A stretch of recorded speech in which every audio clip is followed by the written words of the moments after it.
Robert A. Wall, the voice of the jungle, broadcasting on the DVC to all points unknown. If you're within the sound of my voice, you're listening to Welcome Home Podcast on the DVC.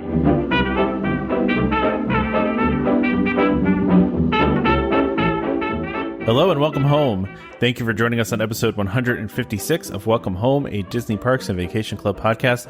I'm Tom. I'm here with Trevor and Damon. How's it going, guys? Fine. Yeah. That's the quickest show start I think we've ever had. Is it? Oh, you mean like our yeah, that's good. pre-recording chat that we do? Yeah. I was actually stunned for a second. I was like, wait, Tom just started. Yeah. Yeah. The funny thing was, and I'll pull the curtain back a little bit. Last week when we recorded, we had said last week that last week was our last episode, and that was because we forgot that we had to do this episode. You see how we get a lot of we's? I don't know if that was we. Tom said it was our last episode. Well, we discussed it before then. So we did. We were all calendar stricken. We were all messed up was with on our board. calendar. Yeah. And secondly, if I was wrong, you both should have corrected me. So absolutely. Yeah. So, but so this is our last episode for the year. Our last regular. But it's not really because there's a wait list. Yeah, there will be a wait list. So we'll have a wait list after Christmas, right? So, and then you won't hear from us again until the 10th of January. That's when we're coming back. Yeah, we're going to take a little break. Yeah, we're going to give ourselves a week off because, I think we've done pretty good. We actually haven't missed an episode this year, have we? I don't know. We've always had for yourself, but well, I mean, as a whole, we haven't missed an episode. That's true. But absolutely. I was a little iffy for today because I've been asked to play pickleball, which I've been vehemently against as a sport. But wait, you just don't think it counts as a sport? Is that? Yeah, go play tennis instead. But someone wanted me to play, someone that's very nice, and I saw them at a swim meet. We haven't seen them in a while. He asked if I wanted to play, and I was like, not really, but I will. But then it rained today, so. I'm actually kind of surprised you haven't played it before because that's a kind of a thing in Hilton Head, right? I mean, there's pickleball courts everywhere in Hilton Head. Yeah. Yeah, there's also tennis courts, which is an actual sport. An actual sport. All the pickleball players that listen to us are going to get mad now. But yeah, I've never played that before. I just know of it. Mostly because of my parents who, it's a big thing in the retirement communities, pickleball is. So. Well, yeah, if you're older, I get it, right? But I still see a lot of pretty old people playing tennis. Yeah, that's true. That's true. But yeah, so this is exciting. It's our last one of the year. That's a live show, not live, I guess, but it's a regular show, I guess we should say, right? So yeah, sure. Yeah, a regular show. So we've got some listener questions we can answer here. So are you guys done with your holiday shopping? I should ask. Because I'm done. Long time ago. Yeah, so I'm done. I've been done for a while, but I'm still waiting on two things, but I just don't think they're going to get here. It's hard to know right now, right? Well, they're coming to be at the post office, which is a disaster. Yeah, always is. And then I had such a, I told you guys about it, but I had such a, issue with one of the carriers, and they were driving past the house. They told me, I stopped them. I flagged them down because I was waiting for a package. They told me they didn't have it. A little discussion involved there. And, they delivered it to my neighbor's house. So they ran down the street to go get it. But it was, that's what we deal with here. Like sending me stuff is just terrible. So one of the things got lost. So they were going to resend it, but I don't think it will make it. And then the other one, I just don't know. But actually not bad in general. Normally I get everything, but minus two things, not so bad. And they're not like big things. So I guess it's a win, kind of. Yeah, I had a similar situation where I ordered some shirts and they were shipped via DHL, which why did you even ship anything by DHL? But the tracking information had it en route to their distribution facility for like a week and a half. So I contacted the company and they're like, "Oh yeah, it's probably lost." So they just sent me a new one. And then I got both of them like the same day. Yeah, it's just, and I'm like, okay, well, what do I do with this other one now? Should I send it back? I guess I don't know, but it's crazy right now.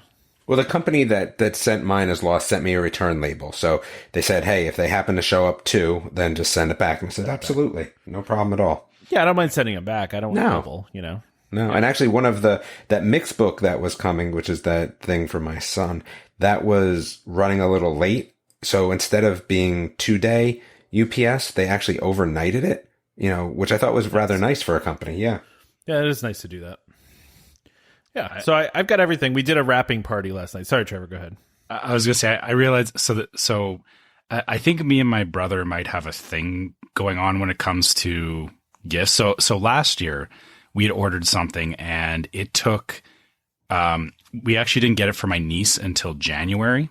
So we ordered it and kind of, yeah, what you guys are talking about, it just took forever. And then we finally got it.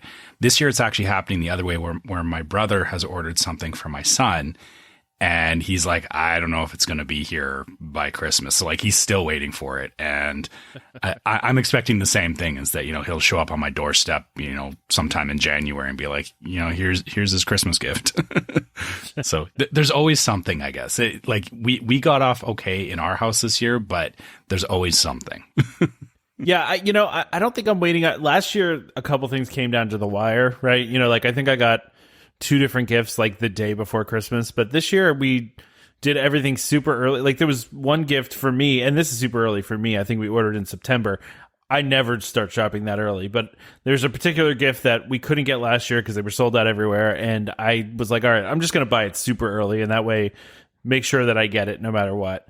But yeah, I'm just glad I have everything at this point. So all right, let's get into questions unless we want to talk about Christmas. Yeah. No, yeah, we can circle back on this later if we remember anything. But yeah, I think we should get into this. This first question, it's actually it was an email from a couple of listeners. It's quite long. Yeah. It's either Joe or Aisha. We're not sure which one.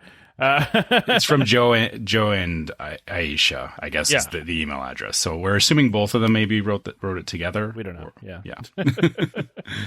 Do you want to read this one or you want me to? You can go ahead. Okay. Yeah. So greetings, Trevor, Tom, and Damon. Found your podcast about a year ago. Really enjoy it.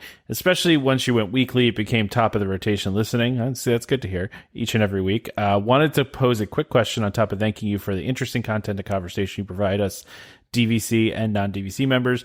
This might be most answerable by Tom, who more recently stayed at Wilderness Lodge. What's the best way to get to EPCOT from the lodge? Is it basically bus option? Or is it not too out of the way to take the boat to Magic Kingdom, hop on the monorail system, transfer to Epcot monorail and at the TTC? It's okay. So I think you should just take a bus. As much as I like taking the boat, it's kind of you take the boat and then you have to get on a monorail and then hop onto another monorail. If you have the time to do it and want to just kind of take it easy, then by all means do it. But yeah, I mean. That's a lot.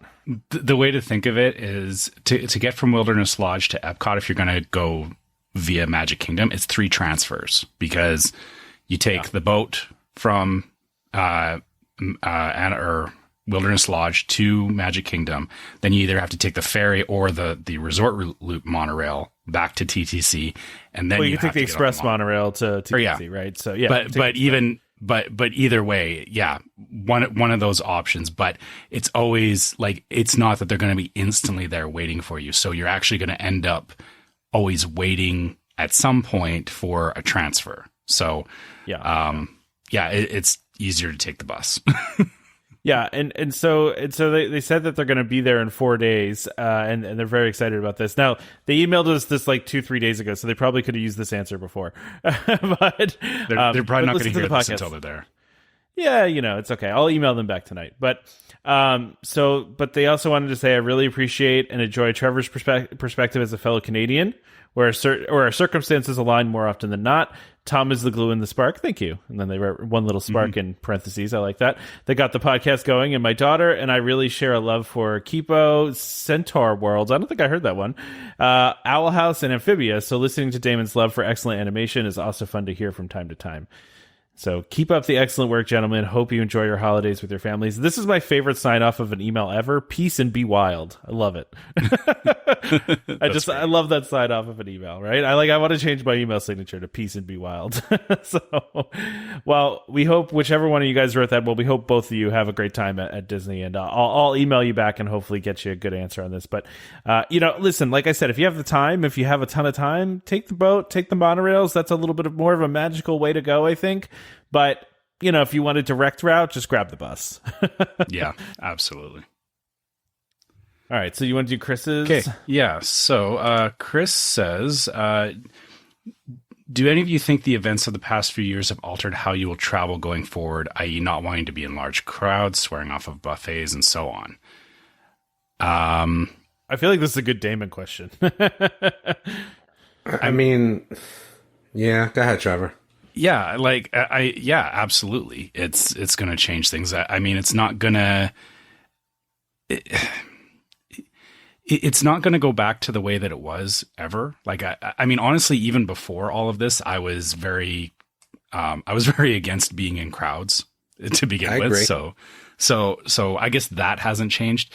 I'm a little more leery about, you know, buffets and, you know, just thinking about like going to a restaurant and, you know, looking at, you know, do I wipe down the table myself? Like, I guess, you know, honestly, I was doing a lot of these things even before the pandemic. Like I was bringing, I was bringing wipes. I was doing a lot of that stuff. Mm-hmm. I think now it's just, the biggest thing that'll change is, you know, more of, like I'll probably look at it more that instead of just wading into a crowd, I may hold off and be like, nah, you know what? I don't need to go over there, or I'm going to find another way to go around and be okay with just, you know, taking the long way for that sense. In that sense. Yeah. It's the tolerance level of what a large crowd means versus what it used to mean for me before. So for me, it's like, well, yes, I didn't love crowds before either, but what's nice now is that a large crowd is smaller than what a large crowd used to be for me. And buffets, like, man, it's so weird because everything was changing in how we were doing Disney anyway.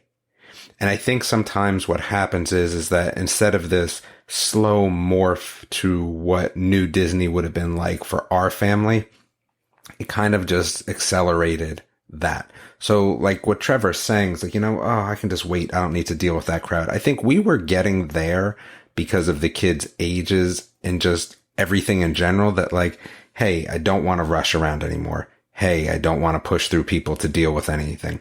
So I think that I don't necessarily know if it was the pandemic and the events of the past few years have altered exactly how I was going to travel, because I think that was going to be different anyway for me. The only thing that really has happened for us is, you know, some of the places we would have liked to have gone, I kind of just been like, no, right? Like, so I think in that regard, it has changed it. But again, we were going to get there at least in terms of, you know, the crowds. But yeah, I mean, I would like to go back to Dollywood. I just kind of like, do I really want to go to an amusement park now? But I don't think that's going to change going forward. I think that's a right here and now thing, not necessarily, you know, a forever thing. And buffets, like, you know, you get to that point where like after you had these character, you know, interactions, you're kind of like, why do I want to waste my money at a buffet? Like, I want good food and I don't need that much of it. So. Yeah, I guess for me, I'm not like, this has changed forever. You know what I mean? Like I get, like you were saying, Damon, it's like a right now kind of thing. For me, it's temporary, right? Like I do feel like that I will be okay with going back. You know, I don't like large crowds either, but it's not because of the germ thing. It's more because of I just don't like a million people around me. You know, that's just not something I want to do all the time. So, but you know, like buffets, I'm always a fan of a buffet, so I'm not going to swear off buffets. I like a good buffet. You know, that's important, especially a breakfast buffet. I'm all about breakfast buffets. But anyway, this is a temporary thing as far as I'm concerned, and for me, I'm not going to swear that stuff off forever. So. All right. Yeah. So enough of that question, right? And you know, honestly, we could answer this question again in a year, and I'm sure it'd be very different, right? Like, yeah, no, I know what you mean. I will say breakfast buffets could be the exception to that rule, though, Tom. I might get on board with it. Yeah? You're on board with a good breakfast buffet? Just a breakfast buffet at this point, though. Yeah, I love a good breakfast buffet, man. Like an omelet station. Yeah, give me an omelet station. I'm all about that. So if they just offered an like not even a buffet, but just like, hey, there's an omelet station, just like No, somewhere. no, that's not enough. No. That's it. Just has to have that. Like that has Got to it. be there. Yeah. Okay, so it's a component. It's not the whole Yeah. deal. All right. Yeah. I could avoid, like, for a breakfast buffet, honestly, I could avoid all the sweet stuff though, and I'd still be okay. Like, that's not necessarily something I need in my breakfast buffet, but I need hash browns of some sort. Agreed. Yeah. I mean, look, I'll take omelets, but really it's eggs Benedict is what you really need. But omelets, I guess, if you got to go a second. Canadian bacon, which is regular bacon for Just Trevor. bacon, yeah. And then and then regular American bacon is fine, but there's got to be some sort of potatoes involved without a doubt. I agree. I'm even okay with, because some of the restaurants will do like tots. I'm okay with some tots. Tots are actually like a win. Yeah, Yeah. I would agree with that. Yeah, I like a good tot. With I feel like, though, if there's tots there, like, the rest of the breakfast buffet could be lacking because, I mean, while I love them, they are a step down. They are. Yeah, I agree with that. Yeah, versus some good seasoned hash browns. Yeah, I'll never take the tots. I like a good croissant with breakfast too. I'll always go for it. Not it No, doesn't see, have to, I don't waste it. I can't do it. I don't want that. I don't. Yeah, croissants don't do anything for me. No donuts, no cereal, none of that, man. Oh, I'm No not doing pastries. cereal at a breakfast Oh, buffet. Like yeah, that's just no. But no I pastries skip either, though. cereal. Yeah. I just eat as many eggs as possible. Yeah, there's no way I'm eating cereal at a breakfast buffet. No, Like, we're it's just, we're making omelets here for like the boys, and it's like 6 egg omelets. I can't even imagine. that's a lot, man. Yeah, they're rather large omelets, but I could get on board with that. What we've been doing is that for us at least, that everything bagel seasoning. Oh yeah. Make omelets with that. Pff, Oh wow, there you go. that's kind of great. Yeah. I've always wanted to buy that. My wife's a big everything It's- bagel fan, so It's good, but I'll tell you, like, you can find it cheaper than you think you can find it because it's pretty expensive otherwise. And really, it's not anything special. So we've gone to a generic Amazon brand, and it's just as good. But that's what I had this morning. I had over easy with some of that sprinkled on some toast. It was good. It was good. it's so even you're out on like a cinnamon bun. Yeah. Well, I mean, I do a cinnamon bun, but not as a breakfast buffet. Like That's fair. That's Yeah. like desserts to breakfast buffet to me though. That's like on the like your last thing you eat, right? Yeah, and but I'm probably too full off of eggs, man. Yeah. It's got to be something that, like, when I'm looking for that kind of stuff, it's got to be something that I wouldn't normally find at home. Like cinnamon buns, you can find pretty much anywhere. Donuts too. Donuts there, yeah. Yeah, I don't even know. Like, I tend to gravitate towards like bread pudding and stuff like that, just because it's something I don't could do normally that see. too, but Yeah, I feel like on a breakfast buffet, the problem is eating a heavy dessert just like can wreck the rest of the day. True. I'm not trying to eat my dessert with breakfast. I'm trying to eat my dessert with lunch. Yeah, that's fair. That's fair. well, that's why with the bread pudding, you just get a small bowl, so you just you have a little bit instead of, like you said, trying to. But then if you're only having a little days. bit, then you're ruining your cost ratio at a buffet. No, but that's You always after have to you've have the eaten all cost the other ratio in eggs effect. and everything else, right? Like, Yeah. yeah. It gotta pile sounds up like on your that kids would get a good value out of the breakfast buffet nowadays, Damon, if they're having 6 egg omelets. They eat so much. They Yeah. eat just so much. They lose so money on crazy. you. Yeah. Mine's getting there too. I know what you're talking about, Damon. Mine. I mean, yeah, he'll clean we up do the pantry. pizzas now. Yeah, we do pizzas now. Yeah. Like, you might as well just get each one of them a pizza. Oh yeah. I Yeah, don't totally. even like mess around.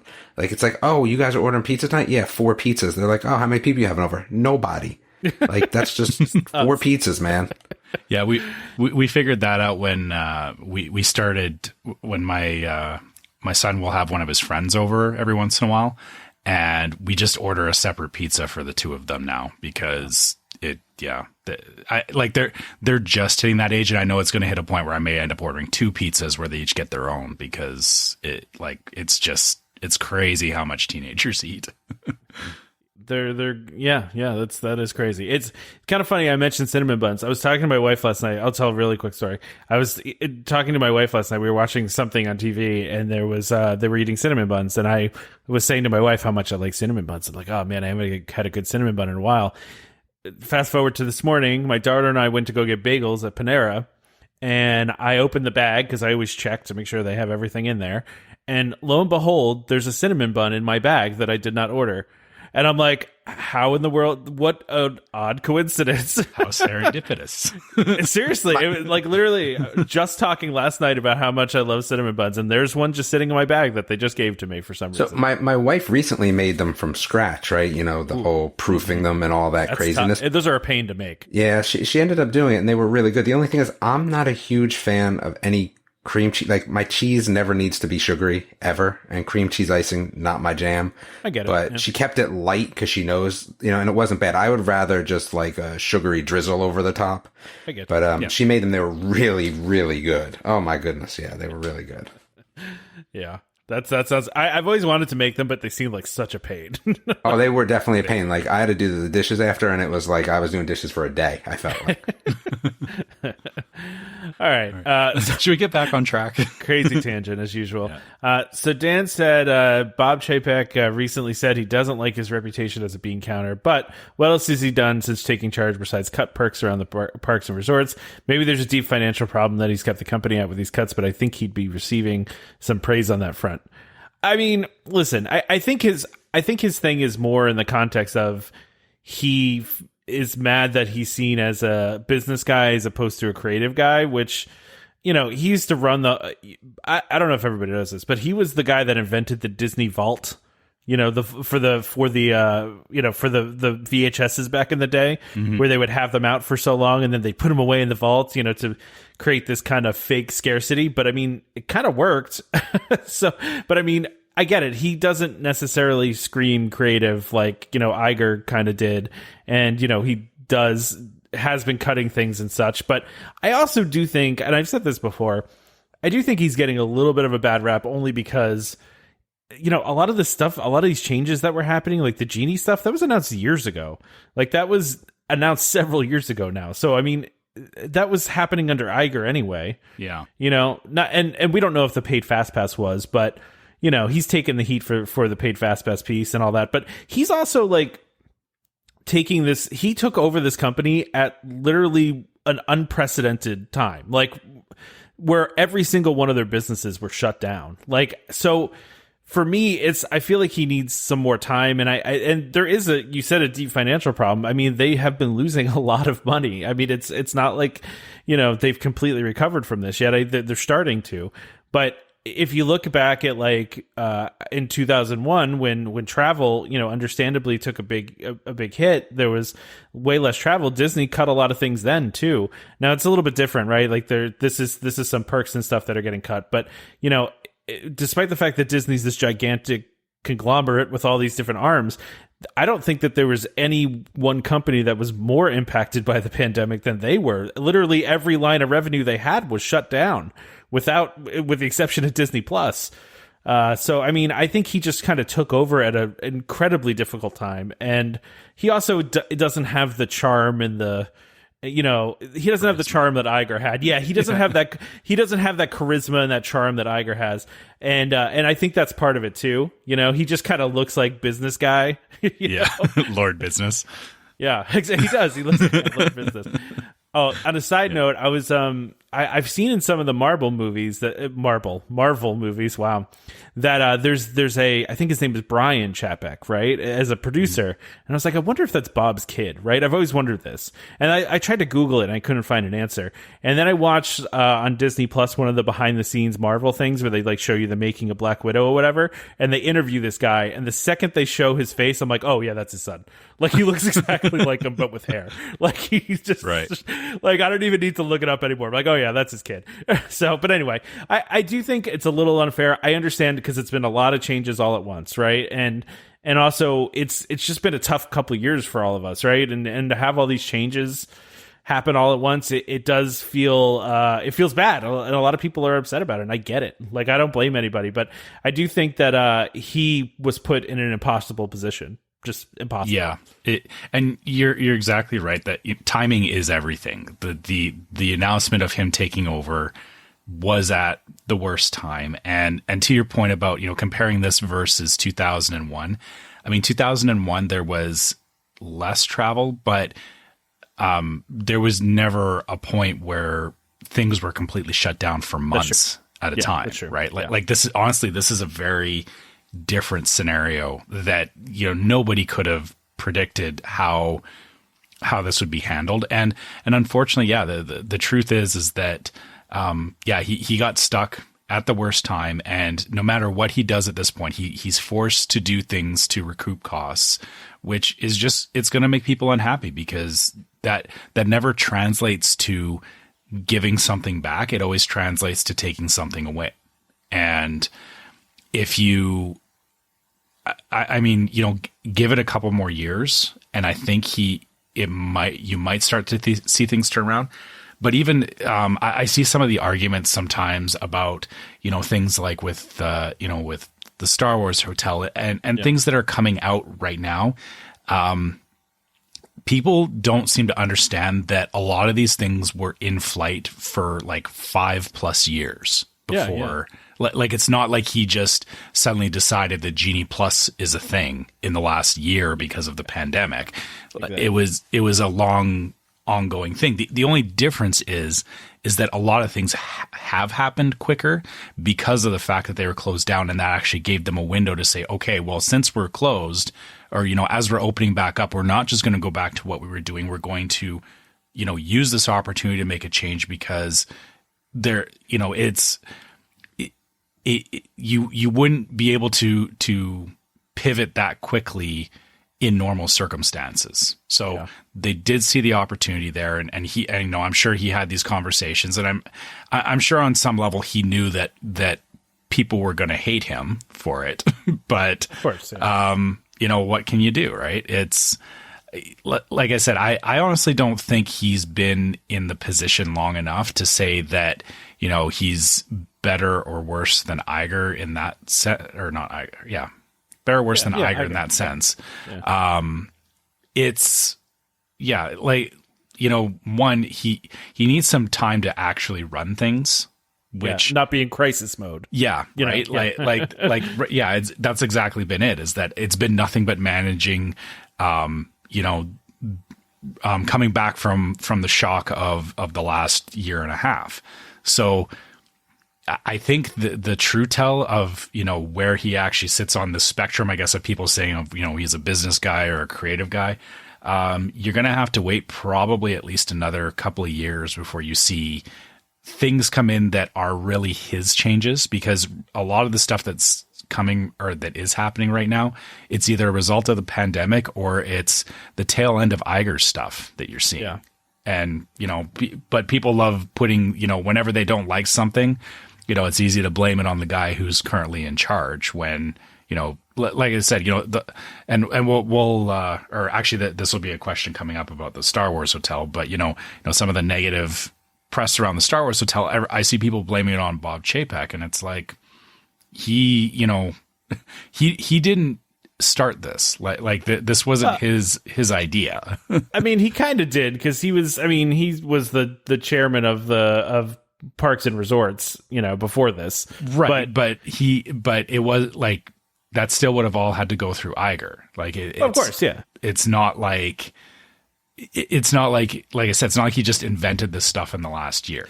It's well, and we'll talk about this, but I think the internet stuff is just silly. But, but I mean, I even just pulled up this New York Times article about this, and during Chapek's time as the Parks and Resort chairman, he invested over $24 billion into theme parks, attractions, hotels, and cruise ships. So, I do think it's interesting that, that people kind of get him on making cuts when, they opened a ton of stuff while he was the Parks and Resorts chairman, there was a lot that came online, like the, Star Wars Galaxy's Edge and, Pandora, he saw, was at the end of Pandora, but, and then Shanghai Disney, and, there's a lot of stuff that he was involved in. And like I said, $24 billion into the stuff that he was, that was what they invested in building new things in his division. So, I mean, I get it, like, because some stuff is cut, right? But like, if you watch like the Imagineering story, they talk like that's always been the case, where the business side and the creative side are always fighting, right? And there's always the business side is always like cutting things and cutting big projects and changing things, and that's a thing that always happens, right? And it is interesting that Iger skates a little bit more than Chapek does, but I think it's just because of what's been going on the past 2 years. And I don't want to say that, like, you know, he's not, like, everybody, you know, thinks a lot of people think he's not good at this, right? He's not doing a good job. But again, he's in crisis mode, and I think we need to give him more of a chance. That's all I'm saying. But how would you handle this? Yeah, exactly. Right? Exactly. Like, sorry, literally every business that makes you money is shut down for you know, an extended period of time. You know, like it's hard, man. I feel almost bad for him in a weird way, but you know, I understand why some people are mad too. Like I get it, like, because we lost Magical Express, we lost, you know, a lot of the things, a lot of the little perks and benefits, but at the same time, a lot of stuff's coming back. I mean, a lot of the shows are coming back. A lot of the parades are coming back. Like mostly everything is going to be back by next year at some point. And we've talked about this before. It's not all just about money with that stuff too. It's about staffing. It's about, you know, it's about making it make sense to have the amount of people that you need to go see these things to make it make sense financially too. Cause you know, at the end of the day, it's a business, you know, and that's the thing. So I don't know. I get it's the popular thing to hate on him right now.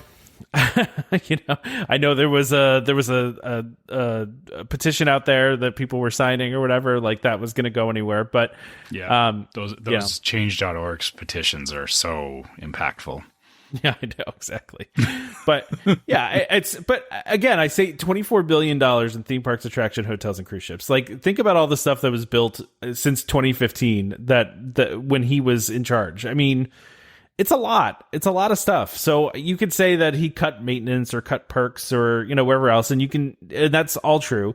But there was also a lot of stuff that was built and open during that time too. So that's all I got. I always think it's interesting though too, because people, like, you know, everybody wears like rose-colored glasses, right? And you don't remember that Eisner, when he came in, he built a lot of stuff, yeah, but he also skyrocketed the prices. Like he spent a ton of money on stuff, but then he also, you know, made the prices go way up, and then he also cut a bunch of stuff too. Like after, you know, once they started slowing down, once Disneyland Paris started doing poorly, they basically cut the budgets of everything. So, I mean, everybody looks back so fondly on Eisner, but, you know, and because he built so much, and yeah, he did. He built a lot, but he also slashed a lot and raised a lot of prices. So, yeah. I mean, it's, you know, it's how these CEOs work. And I think it's just because Iger was like kind of like we said, he had more charisma. He was like, you know, he did well on camera, and Chapek just looks like he just doesn't want to be on camera, and he looks like a Marvel villain. I guess. I mean, I don't blame him either, because like with everything that's been going on, I wouldn't want to be standing in front of a group of people trying to be positive like that, right? I know. Yeah. I get it. He's in a bad position. He's in a weird position. And I'm sure, you know, as he was coming into this new role, he didn't, you know, he was probably, you know, very positive about it, and then just, you know, watch the whole world shut down, right? Like that, you know, that's got to do something to your confidence, you know, no matter who you are. Just shows you how smart Iger is, though, where he saw what was starting to happen in February 2020, and he was like, I'm out. I'm not dealing with this. You deal with this. You know, he saw this coming. You know, I mean, he didn't, you know, things were starting to happen in February 2020, and that's, I don't know. Iger is, yeah, I do miss him a little bit, because he's, you know, like I said, I've watched a lot of interviews with him. He's very charismatic. He's very well spoken. You could just tell he's very smart, and he's got a lot of creativity. And a lot of people just don't know a lot about Chapek, other than, you know, he cut some stuff. Yeah, you know, he's a guy in a suit. Yeah, he looks like a business guy. Yeah. So anyway, let's move on from this. All right. So Rachel's got a got a lot of questions here. Yeah. So what are your predictions for the coming year at Disney? What month will Guardians open? Will Moonlight Magic make a 2022 return? She said 2021, but 2021, I assume she meant 2022. Will Boo Bash and Very Merriest return to their former parties, or are they here to stay? When will the remaining things return? Top of the World, package delivery back to the resorts, etc. I know these are talked about a lot, but no one knows. Just looking to have some fun with you guys and best guess. Any other bold? She wants reckless speculation. Yeah. She wants reckless speculation from us. Exactly. Any other bold or not so bold predictions? All right. Let's do this. Guardians, I'm going to say June. How about that? I'm going to go June 2022. Okay. Yeah. They said summer, right? So they said summer. That feels summer to me. Yeah. Although they do like to open that stuff on like holiday weeks, don't they? I could see September. You're going that far. Yeah. Because I could see them using it as a way to bring people in the fall. Because I don't know what they have lined up for next year, right? Because they've been pushing the 50th this year. I can see them using it as a way to draw in crowds going into end of summer into fall. All right. Yeah. I don't know about Moonlight Magic, right? Like, you think if Moonlight Magic was going to make a return, that they would have said it at the condominium association meeting, right? Mm-hmm. Which was like last week, I think. And they didn't say anything about that. And in fact, I've read a couple scathing commentaries from some DVC people being very angry about them not really mentioning anything. Well, okay. Here's something to remember though with Moonlight Magic. So I didn't start looking at Moonlight Magic until around 2016, but even before that, so the last couple of years before the pandemic, they announced all the Moonlight Magic stuff at the beginning of the year. But that was because the demand for it got so high that they had multiple events planned. Prior to that, I remembered, some Moonlight Magic, you'd hear about it like maybe 3 months ahead. Because I remember that was an annoyance for me, is that I couldn't plan around it because I would plan a trip and then they would announce like, oh, Moonlight Magic is coming. It's like, well, I've already planned my trip, so never mind. Yeah. So just because they didn't announce it at the condo association meeting doesn't mean that it's not going to happen. But don't expect it to come back like it did, where they're like, here's 15 events over the year. I could see them maybe, this is a very definite maybe, like second half of the year, if things are going well enough, I could see them maybe doing 1 or 2 events. I could see that. Yeah. Yeah. Well, I think they're kind of still in wait and see mode, right? Exactly. I think they're still trying to see how everything goes. So, and I don't know about Boo Bash and Very Merriest. I don't know. I tend to think that they're going to bring back the original parties because I know the other events were more expensive, but like I tend to think they probably make more money on like on the non after hours events because you have so many more people that they can bring in for that. I would think, but I don't know.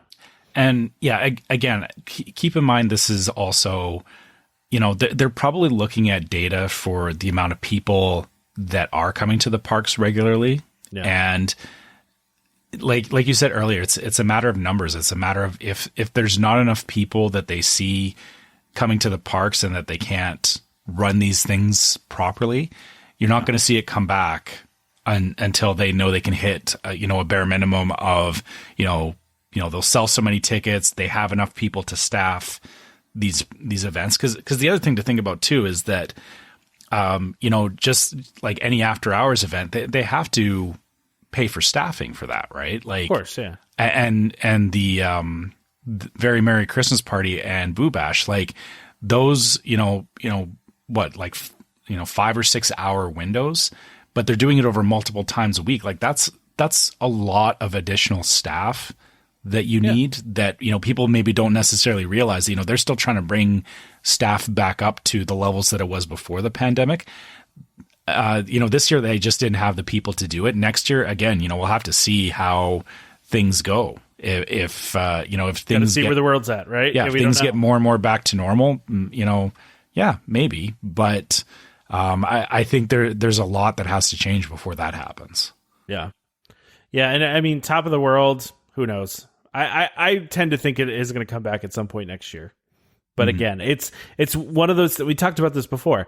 It's such a small space. It doesn't take up that many people, and for it to like make financial sense, they need to have a fairly packed place. So it's just, I don't know. We'll have to see. But I mean, it seems like a lot of stuff is opening next year. I mean, I think all the resorts are open at this point, save one of the all-star resorts. I think is the only one not open. So it's sports. I think. Yeah, I think you might be right. It's one of those. I don't remember which one.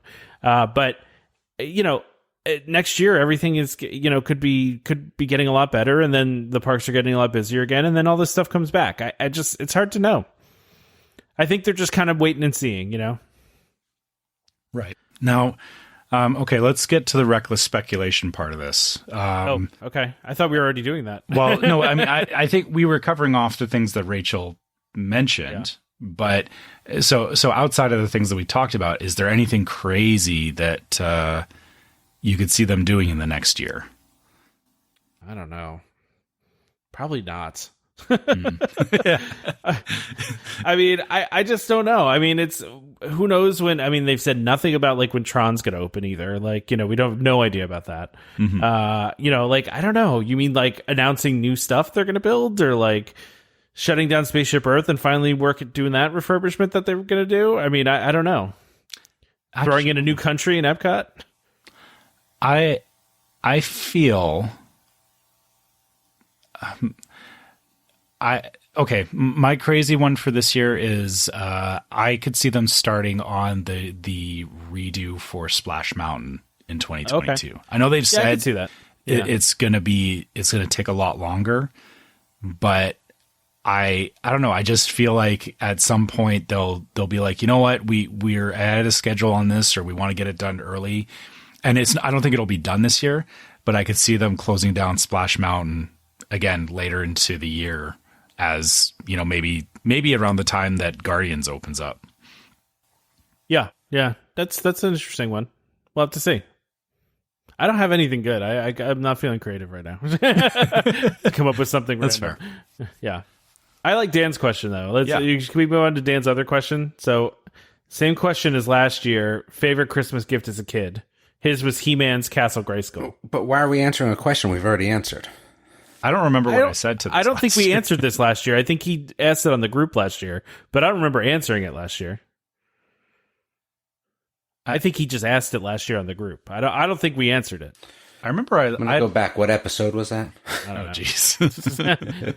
Who knows? But listen, it's long enough ago that probably somebody wouldn't have listened to it if we did answer it. So There you go. All right. Who wants to go first? Or I guess I can. Go ahead. Yeah, so I had that same Castle Grayskull. I remember that. It was a fantastic playset. I also had a Voltron figurine. So it was the 5 tigers that assembled together into a robot. I really liked those. And actually, any of the Transformers, where they all combine together into the bigger robot, I loved those sets. Those were all high on my memories of things that I really enjoyed as a kid. Probably the biggest one though is when I finally got a Nintendo, because I got it a couple of years after it came out. Like, I was one of the last of my friends to get a Nintendo, and after begging and pleading with my parents, and I finally got it, and I loved it. I still have fond memories of it. I know my parents said this to me a couple of years ago, that they were annoyed because I got the Nintendo, and then it was like a year later the Super Nintendo came out, and they were mad because I'd spent all that. You the Nintendo. Yeah, and then immediately I was begging for the Super Nintendo after that. So nice. But still, all those game systems were lots of fond memories. Just playing with my brother, playing with my friends. That was a lot of my childhood. Yeah, by the way, I looked back at our rundowns from late last year, and I don't think we answered this. So I don't think we actually answered this in the show. So unless I am missing it, but I think Nintendo was one for me too. Wait, what episodes did you look at? All the ones we did in December. What, you're going to check now? Is there somewhere else we should be looking, Damon? Yeah, I mean, when else would we have answered this? I don't know. I don't think Let's we see ever how answered. thorough Tom was. I'll have to double check the double checker. I mean, listen, I'm multitasking here, so. But anyway, wait. So I listen. Nintendo was one for me too.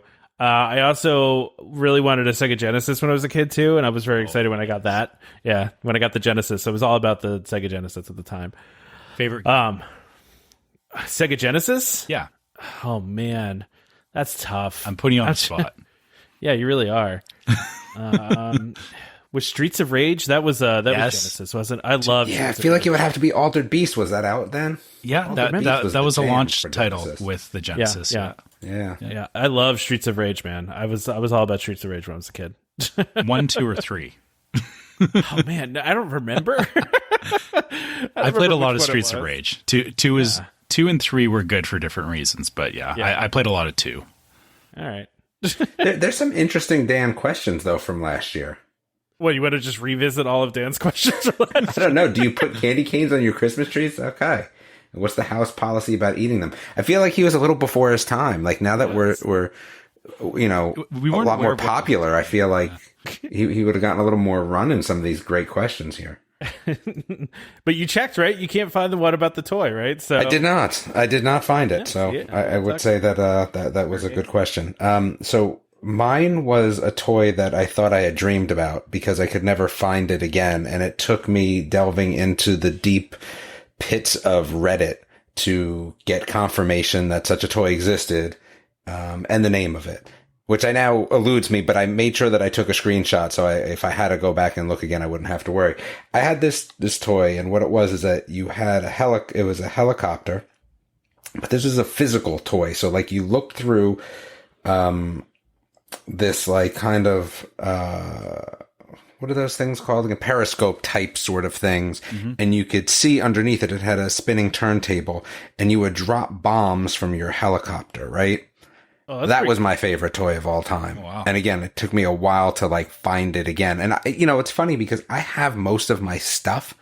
No, how the heck I ever got rid of this? My guess is that somebody else got rid of it for me, without my knowledge.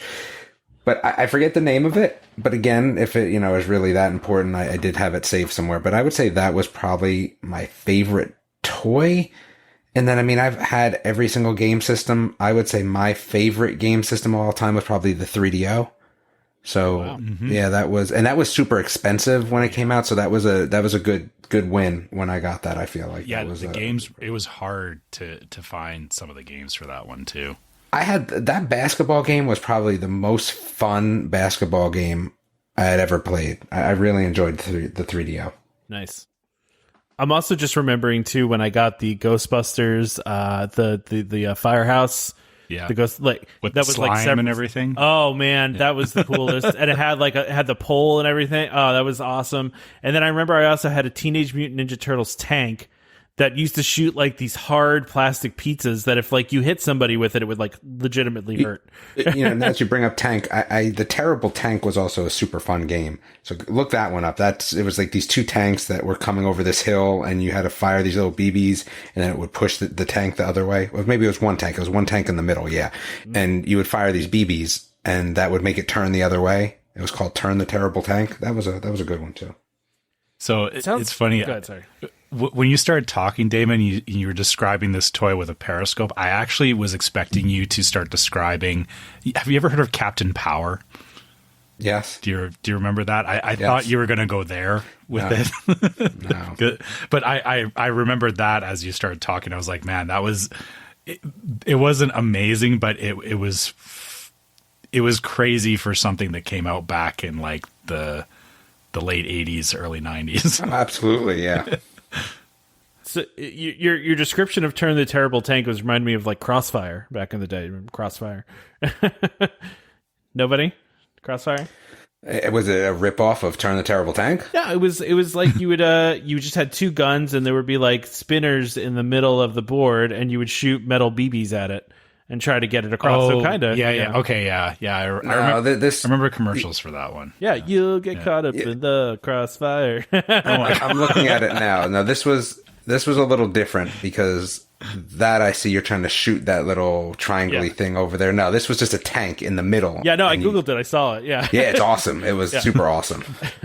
You can buy one on eBay for $30. David. Oh, no, I have mine. Oh, you Again, have? like, Okay. yeah. I have mine. Gotcha. Okay. Yeah. So the He-Man's Castle Grayskull is pretty cool though too, Dan. So yeah. I mean, all the there was a. I feel like you got to have the aircraft carrier over that though. Like if I have my choice, the G.I. Joe aircraft carrier's got to take precedence over that. I was never a G.I. Joe fan, so. Oh, G.I. Joe, man. I don't know. The new He-Man on Netflix is actually really good, I have to say. Is it? Oh, yeah. Way better than you would think. It's actually not really about He-Man, though. It's about, what's Man at Arm's daughter again? Starts with a T. Tila? Yeah, it's about her. But it's really good. It's really good. It's worth a watch. One of the things I bought for my brother-in-law, who's a huge He-Man fan, for Christmas this year, I found a book called What Would Skeletor Do?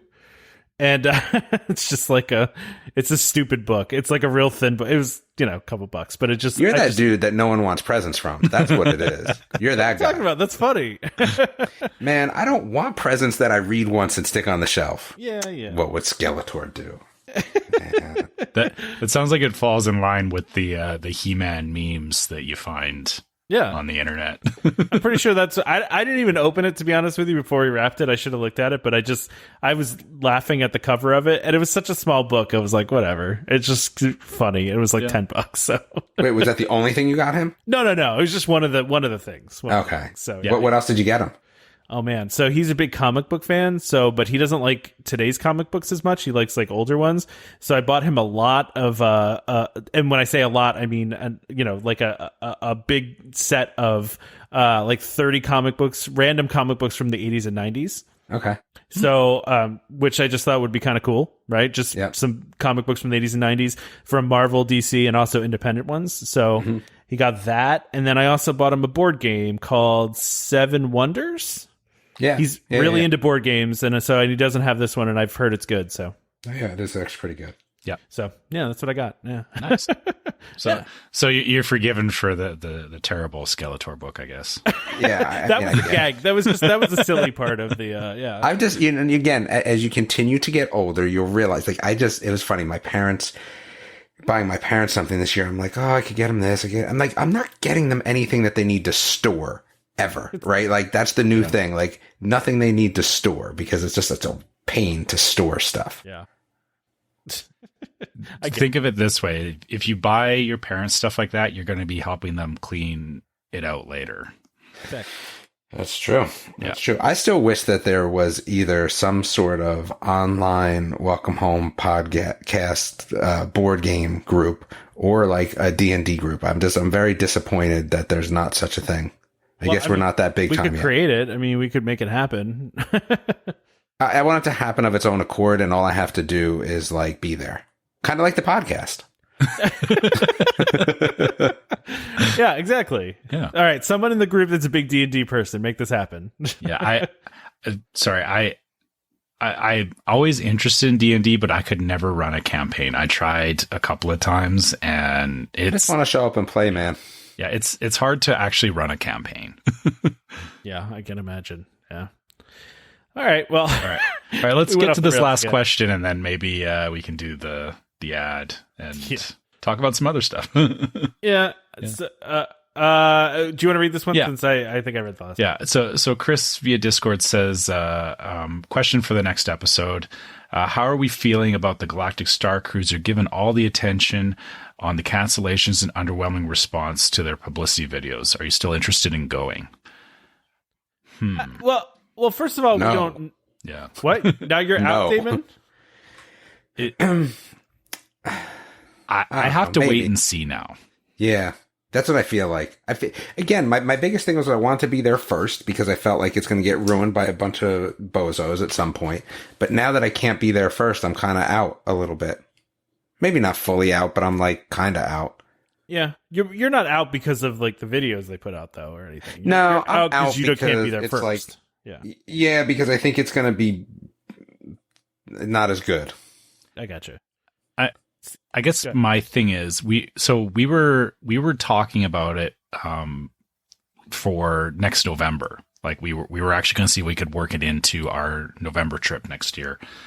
But the recent publicity, I haven't completely moved away from doing it yet, but we're really waiting to see what's this publicity. What is this? So, what do you feel? I don't try put out a video and they put out a video and they yanked it quickly because why? What was it? They were showing off the bridge and they had some, I can't remember, it was some random actor from a sitcom that like had nothing to do with Star Wars.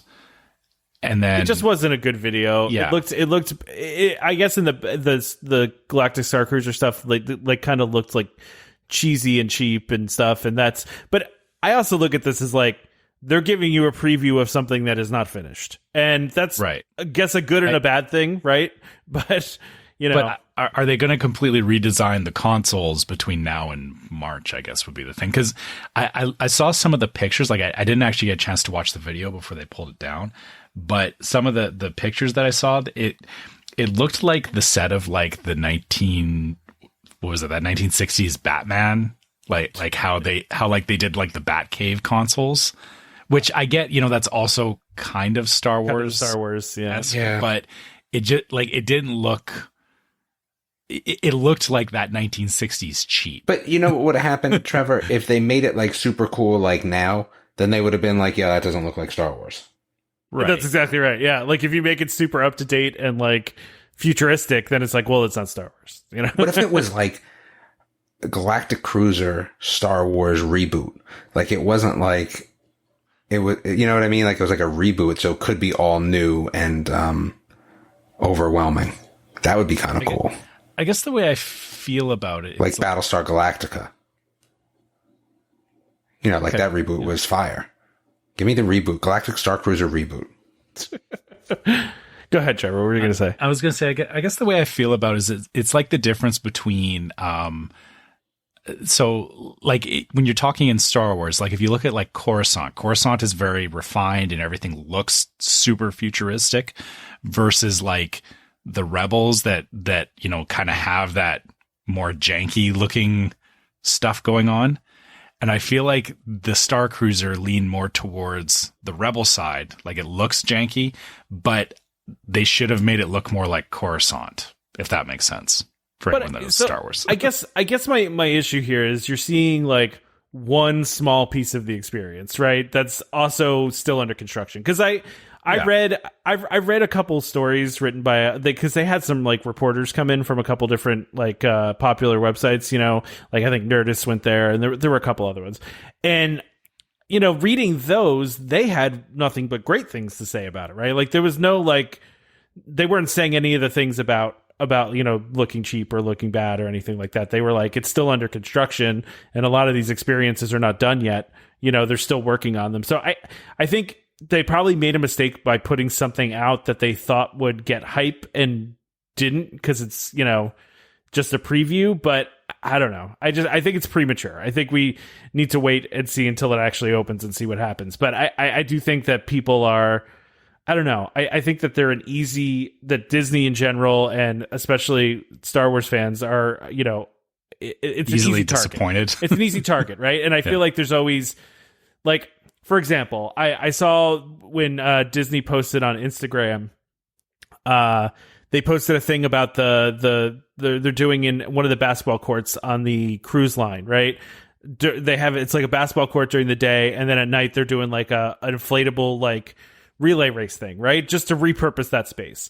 And like the first comment I saw on it was like, they've just given up. They don't care anymore. They just don't care.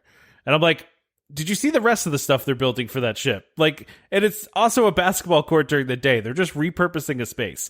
But like that comment was, oh, they're doing a blow up thing, so they don't care. And it's like, like let's. It's easy to cherry pick things that align with you making a decision. Which I just think it's right now like a popular thing to just rip on Disney and Star Wars and all that. So. Mm-hmm. And I think that there are some loud voices on the internet that are doing it, and it's not necessarily the general consensus. And it's just, again, this is a preview of something that's not done yet, not open yet. So let's wait till it actually is open. And yeah, to that point, I guess that's my thing with this is that this is affecting or all the impressions around it. I need to see what people actually think because, seeing that bit of negative, like before that came out, I wasn't really thinking about it. I was like, yeah, I'm going to book this. I'm going to do it. Still sounds good. I'm second guessing it now because, what if they are right? What if it is something that, it turns out it's not as good as it should be? The big thing for me is that not only, it's a lot of money, but then on top of that, converting Canadian to US makes it even more expensive. So I have to really be sure that what they're doing is something that I want to do and something that my son wants to do. Sure. Because, this actually started a lot of the conversation between me and my son when I saw the stuff about that video. Was I said I turned to him and I said, is this going to actually be something that you're interested in? Like, it's not even so much about, are they doing a good job on it? But yeah, I started questioning, is this going to be something that you're going to go and you're going to be engaged on, or are you going to get there and be like, nah, this is, I'm not that big of a fan, or, I'm just going to sit back in the corner. And in which case, if I've spent all this money, I don't want my 13-year-old sitting in the corner being bored when, it's a lot of money, right? Yeah. I also look at this too, like, talking about the cancellation thing, right? So like people are assuming that a bunch of cancellations happened because of the videos, and also because a lot of dates were sold out and now they're not, right? But they also, I think what people fail to realize on this is they make you pay in full 90 days ahead of time, right? Yeah. So I bet a bunch of people cancel because 90 days ahead of time is like right now for a lot of these. Yeah, some people probably booked and then had it on there as a maybe, and then when it came up, went, nah, I'm good. No, I'm not going to pay all that. Yeah, exactly.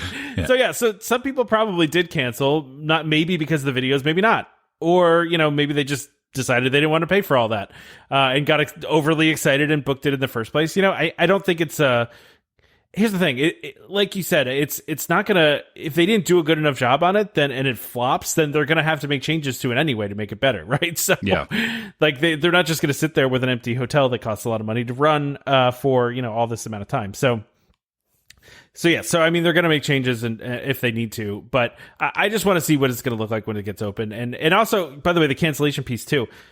Disney tends to like open stuff in segments. Like, who knows if they had the whole inventory available for some of those dates, right?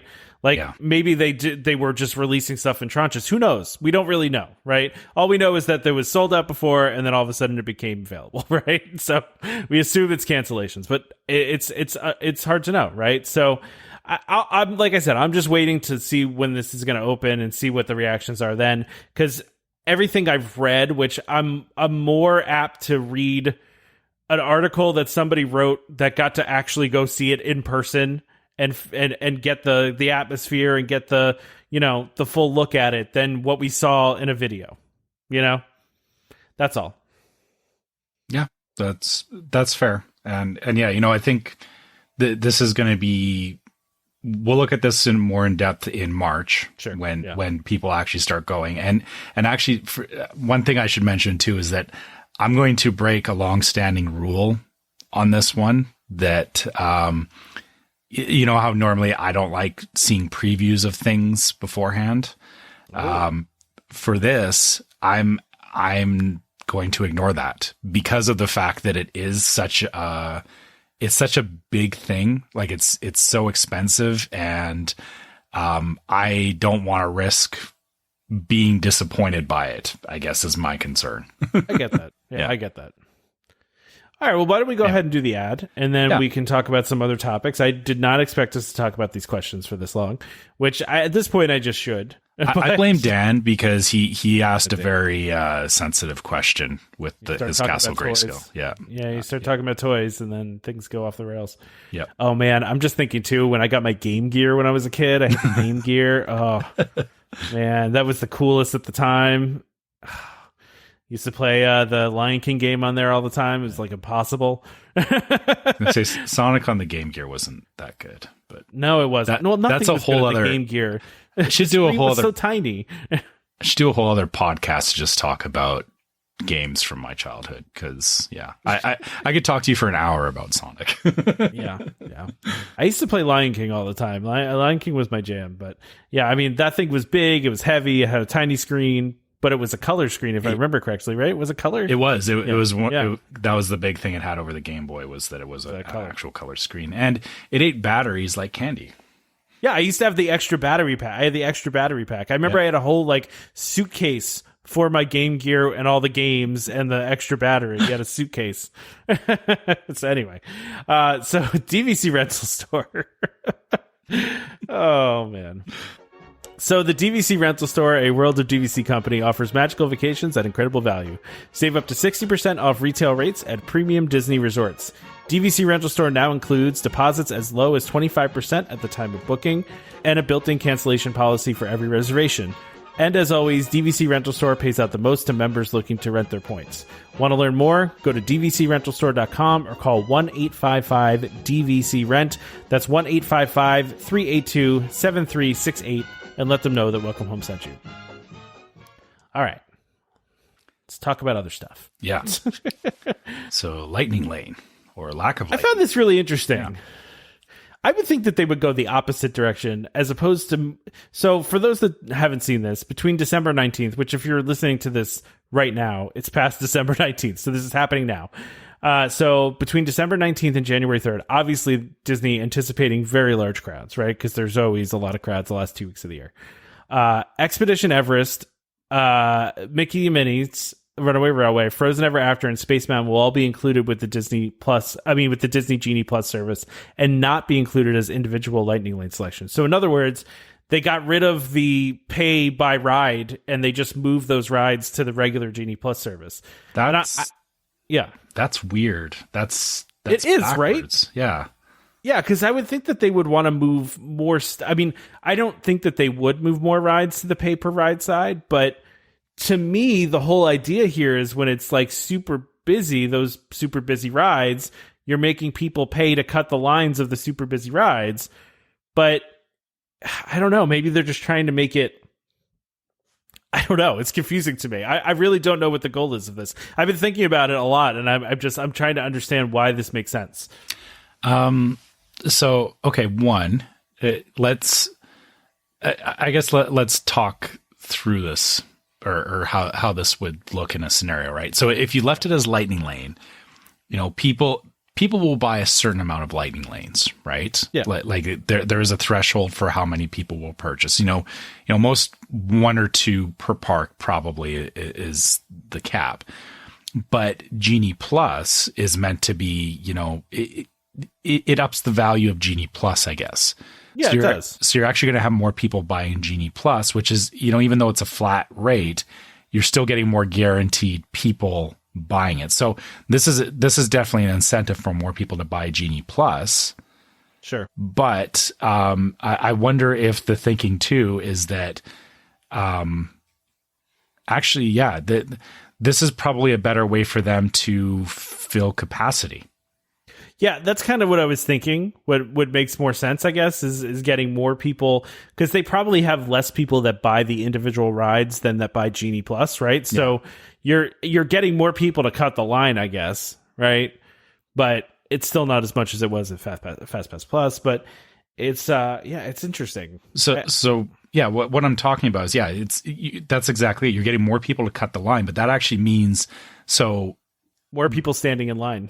well, no, less people standing in line. Because if you have more people standing in the standby line, I mean, I guess having more attractions eat up people than walking in the streets.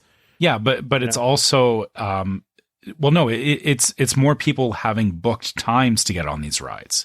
Yes, so it's more scheduled and more. Yeah, but I mean, you have that with Lightning Lane too. But not as many people are using Lightning Lanes. So the thing is if they're not using the Lightning Lanes, then they're filling it with standby people.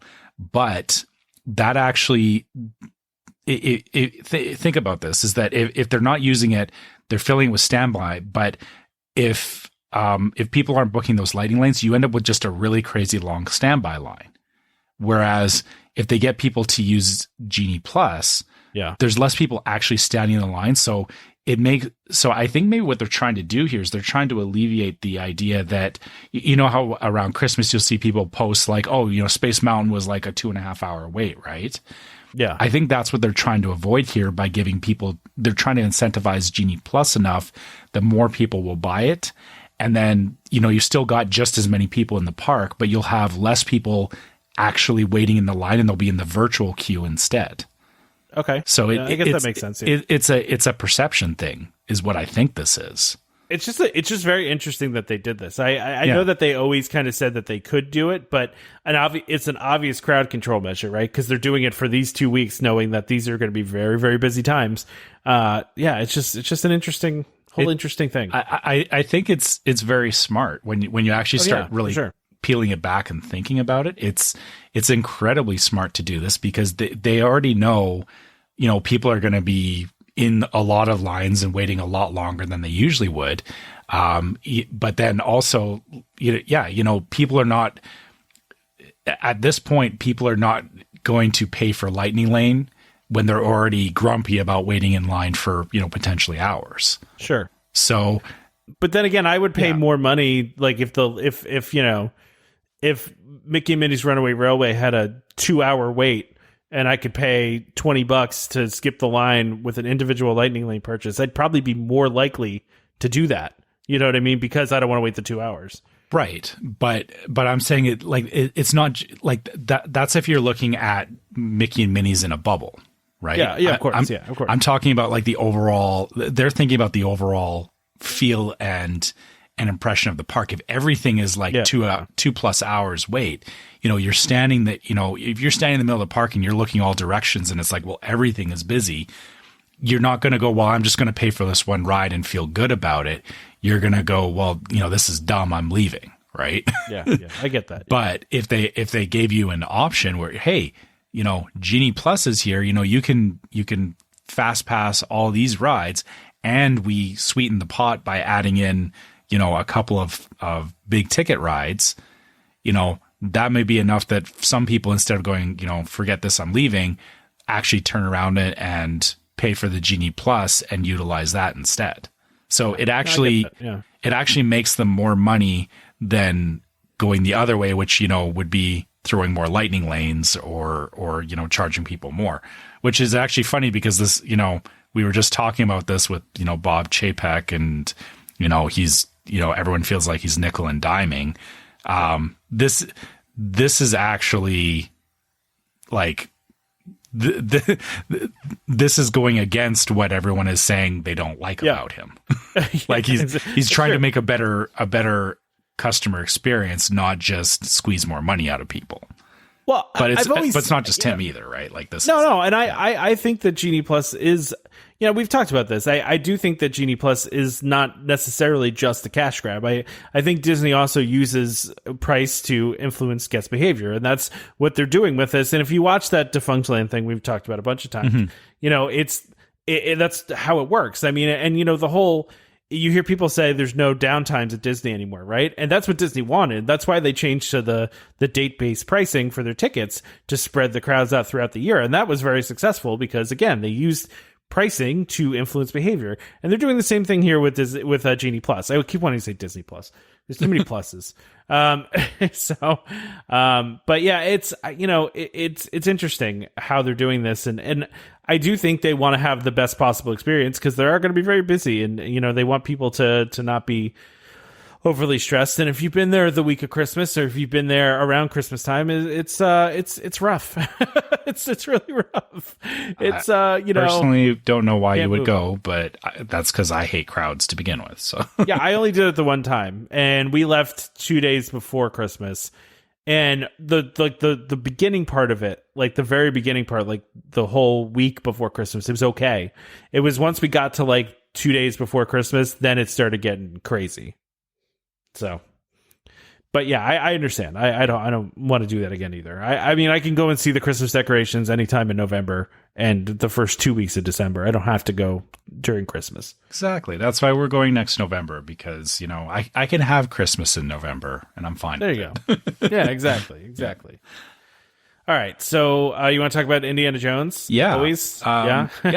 So this is cool. So Indiana Jones is opening... I think today. Right? Yeah, actually, yeah. Today? As we're recording this, so yeah. So the 19th, which is yesterday. If you're listening to this right now, on the first day that we put it out, yeah, yeah. But they actually took the time to tweak some of the show. It looks like they've so some of the quotes from it are, the temple scene is still intact, but they've tweaked the dialogue, they've tightened it up a bit, and they've made the transition into some of the stunts and whatnot a lot cleaner. They've also done some work to some of the vehicles and whatnot that it seems like they refurbed basically everything in the show. Yeah, they've redid all the vehicles. They've repainted. They've done a lot of cleanup on, which that's fantastic. That again, this is what we're talking about. These things have been down for a long time. And they're taking opportunities to do things that, normally they wouldn't be able to do this during normal operation, or it would be, you would hear about, they're going to close down this show for a year because they have to do this stuff. They've taken the opportunities to do this stuff while it was closed due to the pandemic. So that's great. Yeah, exactly. And it's basically what they're saying. There's, I think the one quote I saw was that there wasn't a single part of the show that they didn't look at. What was it? Yeah. Yeah, here it is. So I wouldn't say this is a total refresh, but I would say that every line, every scene, every lighting element has been looked at with a fresh and caring eye. We've revitalized every vehicle on the show. Every set piece has been repainted. They replaced lighting. They replaced the soundboard. They have new sound effects. They have new punching sound effects. I don't know if I liked the campy punch sound effects. Yeah. So they also apparently added some stunts and some different scenes. Now, the one thing they didn't say in this article is whether they keep in the guest interaction, let's say. Yeah. That little bit with the extras, right? Yeah. I don't want to ruin it for those who haven't seen it. I'm assuming if you're listening to this podcast, you know what I'm talking about. But there are probably some people out there in the audience that have never seen this show. And there is a surprise thing in the show, assuming it's still there. They're not mentioning that they got rid of that. So I hope not. I hope not either, because that's such a good part of the show. And it's so great when you see it for the first time. And, oh, yeah. I remember that, too. The first time we watched it, and it just, honestly, just watching the show the first time is great. And even, I think back to the first time my son watched it, once you know how the whole show works, watching with someone who's never seen it is just as much fun too. Well, truth be told, subsequent viewings are good too, because you never know who it's going to be. You know what I mean? So you kind of got to guess who it is. So, so I don't know. Well, I really don't want to do a spoiler, even though the show's been going on for ever. I didn't want to ruin it for anybody. It's cool. I'm really glad that they revamped this whole thing. And I'm kind of sad it wasn't there when I was there in November, because I would have liked to seen it. I haven't seen it in a couple of years now. Mm-hmm. Actually, that Christmas trip I was talking about is the last time I saw it. Yeah. I haven't seen it since 2019. So, that sounds about right. Yeah. So I don't know, man. I miss it. So, cool. What else we got here? Oh, more stuff coming back. We're talking about this. That stuff is coming back. It's not. There's very few things that have been gotten rid of forever, right? So there's a lot of things that are coming back, and some of those things are coming back on February 6th. And so things like Keys to the Kingdom, which I've done. Which, Trevor, you should totally do. That's huge, and I'm so glad that that's coming back, because I've wanted to do Keys to the Kingdom. I was actually waiting till my son was a little bit older before we do it, but it's definitely on my list. I think there's an age limit, actually, so maybe that's that could be part of it. I didn't want to try and even attempt taking a younger kid on it anyway. I feel like it's something that you don't appreciate until you're a bit older. And also, kids' attention and whatnot, they don't want to sit there for hours necessarily. So, Yeah, I was just leaving it until, personally my son was, at a point where I think he would appreciate it. Yeah, I get that. I'm trying to remember what there's also like an age limit. I think it's like 13 or something like that, because they don't want to. Yeah. What is it? Where is that? I'm gonna find it. 16. You got to be 16. Oh, so okay. Yeah. So you got to wait a couple more years anyway, unless you want to leave your kid behind. I'm not at that point yet. All right. So then, Caring for Giants is coming back. That one is about the elephants, and a lot of these are Animal Kingdom tours, which Animal Kingdom has a lot of great tours. Yeah. Again, these are great. Caring for Giants is the elephants, the Wild Africa Trek, which it's a really cool one. Yeah. Up Close with the Rhinos as well. Yeah. And Savor the Savannah. I never heard of this one. Oh, this is the food tasting one, isn't it? Yeah, this is the one where you like eat at the little like private. If you're ever in the safari and you see like a little gazebo in the middle of the safari, that's where they eat. So yeah, I haven't done, the only one of these I've done is Keys to the Kingdom. I did a different Animal Kingdom one. I don't think it was Caring for Giants. It definitely wasn't the Wild Africa Trek, although my sister did do Wild Africa Trek and said it was amazing. That's the one where you cross the rope bridge over top of the crocodiles. Yeah. So that one's pretty cool. And she actually told me, I think I said this probably when I came back from that trip, but she told me that like there's like a lot of missing planks in that bridge. And like it's actually a little scary. Like it's legitimately concerning, even though you're like clipped in and like it's Disney and you assume it's safe. She said it was a little scary. So don't drop your phone. Yeah, exactly. So, but I've always wanted to do that one too. But it's again more stuff coming back February 6th. A lot of this stuff is just staffing too, so they're getting some of the staff back and doing that. So it's pretty cool. Let's see. All right, what else we got here? Flower and Garden Festival. So this is a ways out, because this doesn't start until like March, right? Yeah, March is right around the corner, right? So March 2nd. Yeah, that's not that far away. Oh yeah, so they're doing some new topiary. Yeah, have you ever done Flower and Garden? Actually, we've been there during May once. A couple years ago. So yeah, we really enjoyed it. My wife really, she liked, the topiaries are definitely a big thing. Oh yeah, for sure. She wants to do gardening, but she's never been good at it. So, she likes seeing other people do well at gardening. Well, it is definitely the most beautiful that Epcot ever is, right? So like going during this time, Epcot is really well put together and looks really pretty with all the topiaries and all of the different landscaping they do around the park. It's very, very cool. And they are going to have 18 outdoor kitchens, so food and beverage as usual. So so that's a big part of this too. But they have a picture here of Lion King topiaries. I don't know how they do this stuff, man. I don't know how they do it. It's just so amazing. It's literally years it takes them to do this stuff, which is crazy if you think about it. But so these topiaries, these are specific to the 50th anniversary. Yeah. Yeah, so there's going to be, what does it say here? The new main entrance topiary display will feature Goofy and a 50th themed birthday cake. So there you go. And then some Disney character ones. Of course, they always have the Disney character ones. But yeah, there's some really cool stuff here. I really like Flower and Garden. But of course, we'll talk more as we get closer to that. I'm sure we'll get all the food booths and we can start talking about all the different food and all that fun stuff, right? Yeah. Which is always something that I'm interested in talking about, so. And then we just got one more thing on here. We got Disneyland news, and then we can close out the year. Yeah. Oh my goodness. Wow. A shorter than normal episode. Look at that. Which we knew because there's not a lot going on right now. So yeah. We want to go shorter anyway. A lot of you that are listening to this, thank you for listening. But there's a lot of listeners that are casual listeners that maybe are just busy with the holidays or not commuting to work and listening to us, so they'll catch up on us next year. So things tend to slow down this time of year. So exactly. So Disneyland, or let's go over to the West Coast. Yeah, Disneyland. I would say Disneyland for last. yeah, as usual. That's fine.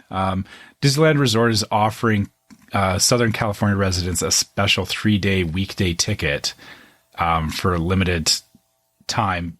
until January 3rd. So this actually kind of going in the same vein as what we were talking about with the Genie Plus changes is they're trying to give people in Southern California some incentive to go during the week versus on weekends, which again, it makes sense. They don't want everybody piling in there on a Saturday or a Sunday, especially, looking at when, Christmas is on a Saturday this year.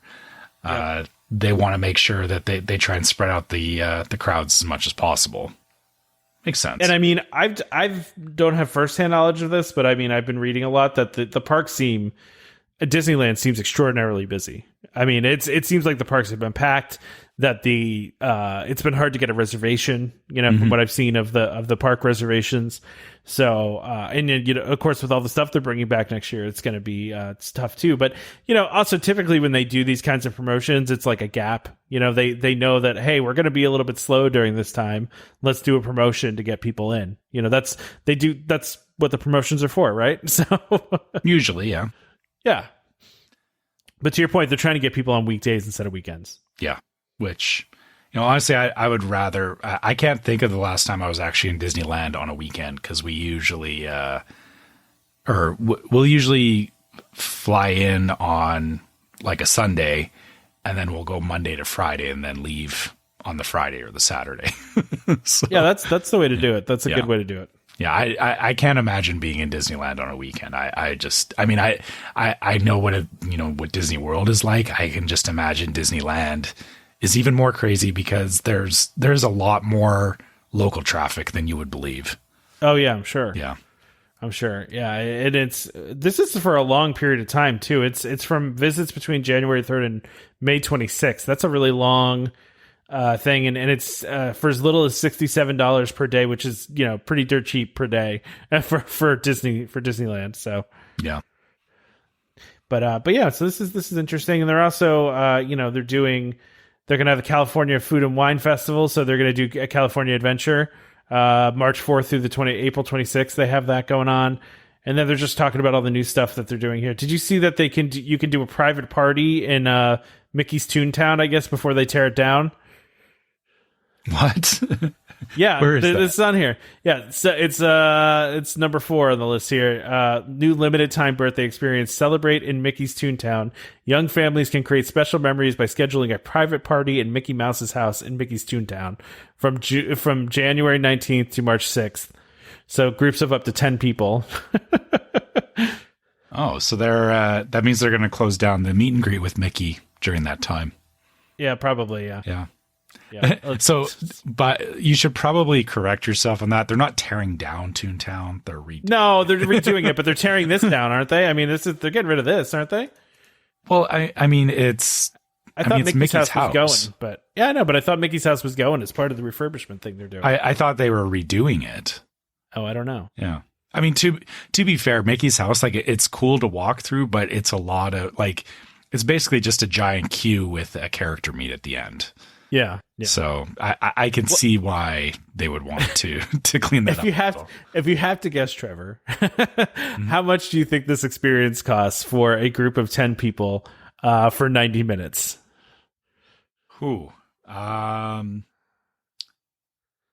Not less than $1,000. Oh, no, way less. Really? Okay, so this is what it includes. You take a group photo with Mickey. You get a complimentary download of the photo pass during the event. You decorate cupcakes. You participate in hands-on crafts and games for kids. And then you guess it looks like you get a fast pass to Gadget's Go Coaster at the end. So that's what you get for this. So just to give it some context, Gadget's Go Coaster is the same as the Barnstormer. So they're offering you a fast pass to the Barnstormer. Yeah, pretty much. They're going after little kids here, right? This is So it's $350 per group. Huh? Which I guess is not that bad. That's not that bad at all, actually. I mean, for 10 people, like, if you split that between a couple of families, that's pretty affordable. It's not bad. Yeah. It wasn't as much as I thought it was going to be, that's for sure. Yeah. Oh, yeah. So I'm just trying to think. What's that? I'm just laughing at the, Gadgets Go Coaster Fast Pass. Ooh. Ooh, yeah. Oh, great. Yeah, that's awesome. Or we could wait 10 minutes. Okay. Yeah. Right. Exactly. So, so, and they got a bunch of stuff coming back, but they're also doing 25% off on select stays at Disneyland, at the hotels of the Disneyland Resort, it says. So it doesn't say, what is it? Disneyland Hotel, so that's Paradise Pier. That has nothing to do with the Southern California tickets, though. This is just anybody. Yeah. So that got that going on. That's actually interesting that they're doing that already, because usually like those discounts, like you said, it's to try and get people to come in. Yeah. But I figured they were, I guess it does make sense because, a lot of the traffic is still local, but they're still trying to get people to come to the resort. Yeah. Yeah, exactly. Yeah. Exactly. All right. Yeah. I don't have anything else. Oh, actually I did see a rumor that, this has been going around a bit, that Typhoon Lagoon might be opening up. I did see that. I only didn't put it on here because it's a rumor. Yeah. So the thinking is that Blizzard Beach is going down for refurbishment January 3rd, and which it was previously supposed to go down like next week. Yeah. And then they pushed it out a week. Yeah. So the thinking is you can't have no water park. There has to be one water park open. So what they were thinking is that this whole time we know there's been refurbishment going on at Typhoon Lagoon. So they're thinking that as Blizzard Beach goes down, Typhoon Lagoon will open up, and then going into like spring, like March kind of time frame, you'll actually have both water parks open again for the first time in like 2 years. Yeah, I mean, as a rumor, it makes sense. Mm-hmm. It makes total sense, but we just haven't heard anything from Disney yet, right? I'm hopeful because honestly, of the two water parks, I like Typhoon Lagoon way more than Blizzard Beach. Sure. And that would line up perfectly with my trip. So, yeah, I'm hoping. Yeah, that makes sense. Yeah, I'm sure you like water parks, right? So you like Typhoon Lagoon better, so that's good. Yeah. Well, let's hope. I mean, this is total rumor. We don't have any confirmation of this, but I'm sure we'll find out something soon since it's going to be a couple weeks from now. So yeah, exactly. I mean, theoretically, they could keep pushing the date out of of the refurbishment for Blizzard Beach, right? And then so it might not be that date. They already pushed it out once. Yeah, you're right. It could be, they could be holding off until they know Typhoon Lagoon's ready. Yeah, because I've read that again, speculation, that the refurbishments at Typhoon Lagoon are taking longer than they thought and are, have been difficult. So, all right. Well, I think that's it, right? Yeah. Oh, wow. Yeah, I guess. Wrap this thing up for the year.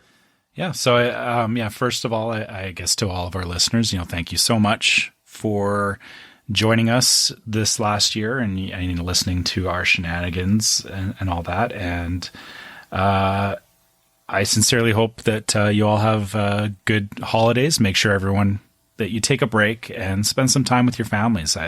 I said this before we started that I think it's been a year, and I think everyone's ready for a break and just take some time to rest and recover, because I think we all deserve it. Yeah.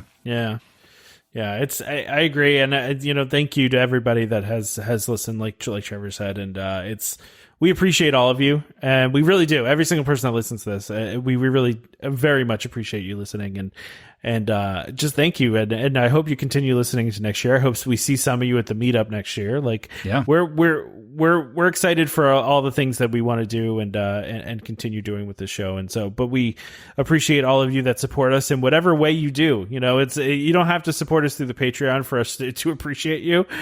We appreciate if you just listen, or if you tell a friend about us, or if you leave us a review, or any of those things. We are just, over the moon. And so, like I said, my Christmas present this year, leave us a good review. But we really hope that everybody has happy holidays, Merry Christmas to those that celebrate, and Happy New Year. We'll talk to you guys again, in the new year. You'll still get, like I said, we'll still get an episode out there. We're gonna do a waitlist episode, but as far as regular episodes go, this is the last time you'll hear from us. So okay, let's wrap up, Trevor. Unless there's anything else you wanted to say. No, I think we're good. So to start it off, if you guys want to reach out to us, make sure you email us at welcomehomepodcast@gmail.com. Again, love hearing from you guys, just like Joe and Aisha, sent us a great email, and, keep them coming, guys, because I'm looking forward to connecting more with you guys going into this next year. And, I think that's a great way to do it. If you want to find us on social media, make sure you search us up on Facebook as Welcome Home Podcast. You can also join our Facebook group, which is the Welcome Home Disney Waitlist, and interact with some of the other listeners as well. There's, we've got lots of great listeners that contribute to it, and, get in on the conversation, because I think it's a good one that we have going there. And if you want to follow us on YouTube, we're also Welcome Home Podcast on there, and Instagram is Welcome Home Pics. YouTube is a great place. If you miss our live shows, you can always catch them on there, as we hopefully get back to doing more in the parks type activities, meetups, all that kind of stuff. You'll see that stuff on Instagram, and like I said, the live shows always go up on YouTube, so it's a great way to keep track of what we're doing. If you're interested in some merchandise, make sure you go to store.welcomehomepodcast.com and check out what we've got there. Lots of, I wouldn't say last minute holiday gift ideas. If you probably won't get them in time. but maybe if you're looking for something new in the new year, grab a shirt or a mug or something like that. And if you buy something, make sure you guys share a pic of it, because we've had our listeners doing that. We love seeing that you guys are enjoying the merchandise, and I think other people like seeing it as well. Keep sharing that kind of stuff. And if you want something totally different, make sure you go to patreon.com/welcomehomepod, because we have some exclusive Patreon merchandise there. You can't find it on the store. It's only available to Patreon, and contributing to Patreon will also get you access to the Discord server, which is it's a little bit different from the Facebook group. It's some of the same people, but it's a lot more direct conversations. I think it's more like a forum or like a live chat almost. So make sure you guys check that out if you're interested in connecting with us that way. And by the way, I want to mention too, so Discord access is in every level of the Patreon. So even the lowest level, you can get access to the Discord. But also, we do now have an annual feature too, where you can save a little bit by paying annually. So if you want to just do it and get it over with instead of paying monthly, you can do that too and save a little bit. So that's a thing you can do now as well on the Patreon. Yeah, so consider that if you're not sure about it. And last but not least, make sure you guys leave us a review on iTunes. Even if you're listening to us on another platform, leaving us a review on iTunes, it helps other people find the podcast. We do like seeing some of the reviews. Hopefully they're 5 stars, but if they're not, that's fine too. But Damon likes 1 stars, Tom likes 5 stars. So. Well, yeah. And for everybody out there, by the way, if you do listen on Spotify is about to roll out a rating system as well. We would love to get highly rated on Spotify to help other people on Spotify find us. So, once that does roll out, please, if you listen to us through Spotify, please rate us on there so we can be found by more people on Spotify too. Exactly. So, and of course, don't forget to subscribe to Welcome Home Podcast so you can be reminded every time we release a new episode. You can find us on Apple Podcasts, Google Podcasts, Amazon Music, TuneIn, Stitcher, Spotify, just about any place you can find podcasts, you can find us. Just search for Welcome Home. Look for the one that says Disney DVC. That's us. Just a reminder to our listeners, Welcome Home Podcast is for entertainment only. We are not employed by the Walt Disney Company, and as such, all opinions we express on the show are our own. So please consult a DVC cast member or Disney representative for more information about anything we talked about today. Huge thank you to, this is the last show of the year. I'll thank all of our sponsors, World of DVC, which includes DVC Resale Market, Monera Financial, and DVC Rental Store. They have been great supporters of the show for a long time now. And you know what? I have to say, I appreciate how many people that listen to the show that go to them and do business with them because they heard about it on the show. We hear it all the time, and it's amazing. And it's really, it makes us feel really good that you guys are doing that because you heard it on this show. So please check them out. Continue to support them. And join us next time for more Disney Parks discussion, of course. More DVC talk. We hope to see you next year. This is Skipper Albert Awol, the voice of the jungle, signing off from Welcome Home Podcast on the DVC. Do a huddle when we hit a chair.